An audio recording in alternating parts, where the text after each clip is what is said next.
एक बार गुरु नानक देव जी और उनके शिष्य मर्दाना किसी गांव में गए। वहां रहने वाले एक गरीब किसान लालू ने उन लोगों को अपने घर भोजन के लिए आमंत्रित किया। गुरु नानक देव जी और उनके शिष्य मर्दाना जब उसके घर भोजन करने पहुंचे तो उस किसान ने भोजन के दौरान अपने सामर्थ्य के अनुसार रोटी और साग परोसा। लेकिन जैसे ही गुरु नानक देव जी और उनका शिष्य भोजन शुरू करने वाले थे, उसी समय गांव के जमींदार मलिक भागू का सेवक वहां आया और कहने लगा कि आप दोनों को मेरे मालिक ने भोजन के लिए आमंत्रित किया है। वो चलने के लिए दोनों से बार बार मिन्नत करने लगा।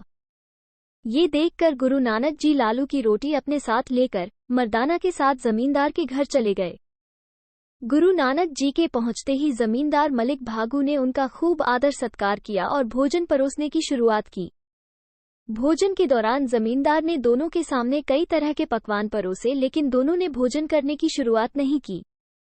इस पर जमींदार ने गुरु नानक जी से पूछा कि आप मेरे निमंत्रण पर आने में इतना संकोच क्यों कर रहे थे और अब भोजन करने में संकोच कर रहे हैं।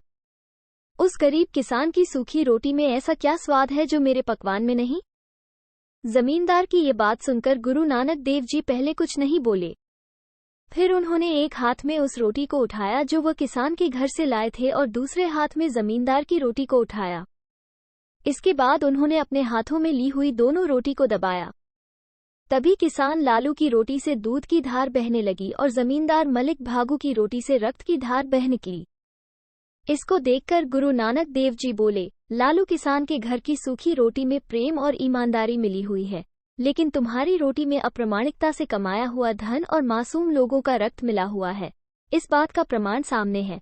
इसी वजह से मैं लालू किसान के घर भोजन करना चाह रहा था।